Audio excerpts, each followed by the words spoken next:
Patrick Youssef, bonjour. Bonjour. Le Sahel vit sa pire sécheresse depuis 10 ans, dites-vous. Combien de personnes sont impactées aujourd'hui? Les chiffres des Nations Unies et surtout de l'Union africaine indiquent qu'au-delà de 340 millions de personnes sont affectées sur toute la région subsaharienne.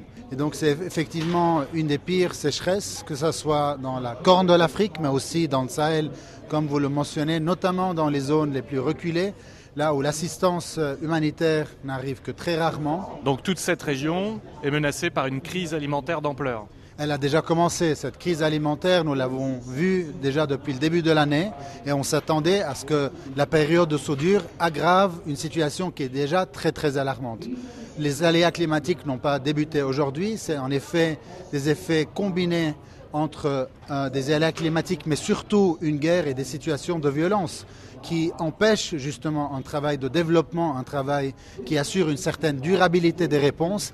Et je pense que c'est un mélange toxique de crise qui fait que c'est les populations civiles finalement qui payent le prix, notamment celles et ceux qui sont déplacés de leur territoire, qui n'ont pas accès à leur terrain et donc qui ne peuvent même pas contribuer à trouver des solutions durables. Vous lancez aujourd'hui une initiative contre l'insécurité alimentaire en Afrique. De quoi s'agit-il? L'initiative, c'est de vouloir vraiment mettre la main dans la main avec des acteurs qui ont l'expertise dans le domaine de la durabilité dans les systèmes de développement. Par exemple, si nous prenons le Niger ou le Mali qui a vu 80% de sa production de riz diminuer, il nous faut en fait des acteurs qui sont compétents dans la gestion de la production agricole. Quels acteurs? Ces acteurs de développement, la Banque africaine de développement, qui peut-être n'a pas accès à ces mêmes endroits qui sont contrôlés par les groupes armés, ces endroits-là ne doivent pas être pénalisés. On doit trouver un moyen de pouvoir, d'une part, négocier avec ces acteurs armés, qui est dans l'ADN et le mandat du CICR, pour permettre justement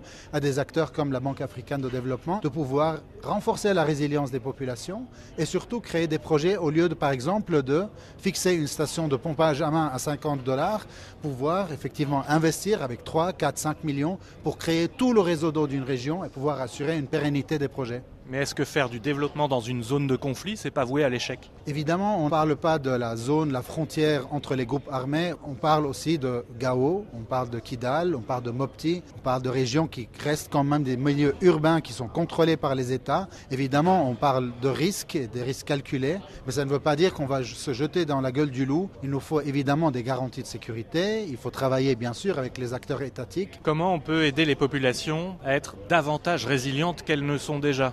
Vous le savez, dans ces régions-là, que ce soit dans la Corne ou dans le Sahel, l'activité primaire, c'est l'activité d'agriculture et d'élevage. Et c'est en les aidant, en fait, aidant ces deux communautés-là, avec une vaccination de grande envergure dans tous les pays, on parle de millions de têtes de bétail, aider aussi les agriculteurs à trouver des moyens de subsistance, pouvoir les aider avec des semences compatibles avec les aléas climatiques et pas n'importe quelle semence, pouvoir les aider aussi avec des outils et aussi des incentives financiers pour pouvoir améliorer ou débuter une action agricole, ainsi que de les aider à trouver des marchés pour pouvoir vendre leurs produits.